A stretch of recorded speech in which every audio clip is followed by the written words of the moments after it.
అయితే మా బాబు దగ్గరికి హాస్టల్కి నిర్మల్ వచ్చినాం. సో ఇక్కడైతే మాకు వినాయకులు కనిపించినాయి అన్నమాట. సో వీడియో తీసుకోవడానికి అయితే వచ్చినాం. మామూలుగా లేదు, మన బుద్ధ గణపతి ఉంటే చాలా చాలా రకాల చాలా ఎక్సలెంట్ కలర్లో ఉన్నాయి వినాయకులు అయితే. సో మాకు చాలా హ్యాపీగా అనిపించింది. వీడియో చూస్తే మీకు ఏమనిపించిందో కామెంట్ చేసి సబ్స్క్రైబ్ చేయండి. Thanks for watching. जय गणेश जय गणेश जय गणेश देवा माता जाकी पार्वती पिता महादेवा माता जाकी पार्वती पिता महादेवा.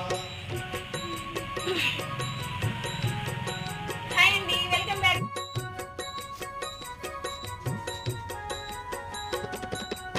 एक दंत दयावंत चार भुजा